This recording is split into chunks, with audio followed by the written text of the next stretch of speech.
ទី10 8ប្រកបនឹងចវន្តៈអនិងអល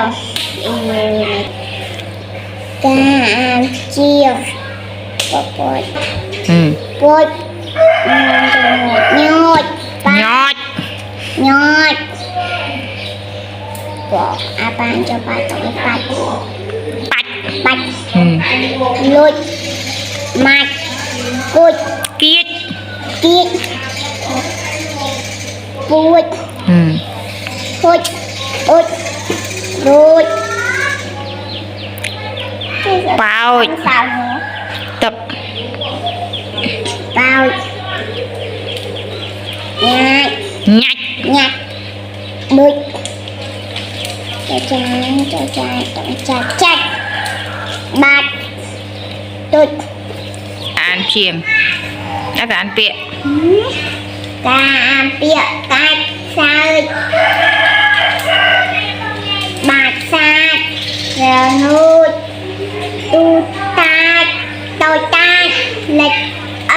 លេចលងចាំបាច់សំពូតសេចគោ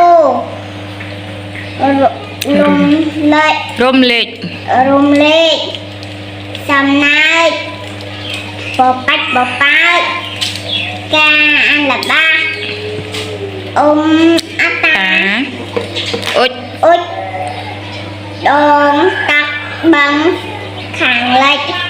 កុំបាតាក់ដាក់គេដូចពូកែ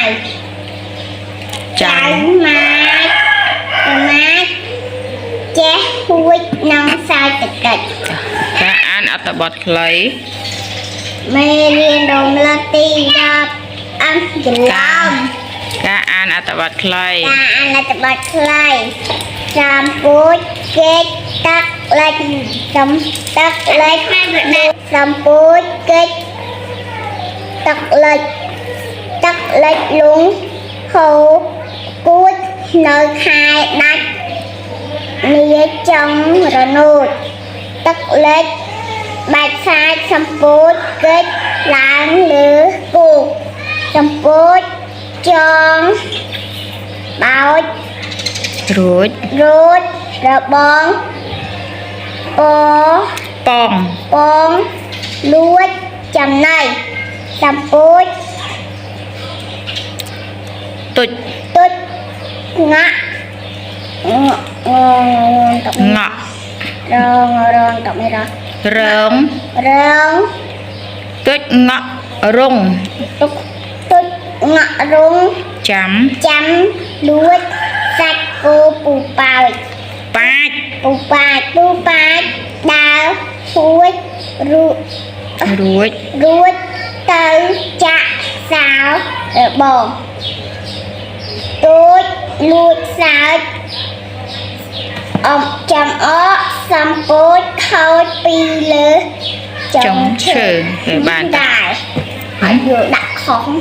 មិនដាក់ខុសត្រូវថាសំពូចខូចពីលើអរណាដែរទូចលួចសើចចំអកណែម្លេះកន្លែងហ្នឹងតែដាក់ទូចលួចសើចចំអកសំពូចអ្នកដកឃ្លានតិចខូចពីកំខូចពីលើចុងឈើអាហ្នឹងមិនត្រូវទេសារអត់ដកឃ្លា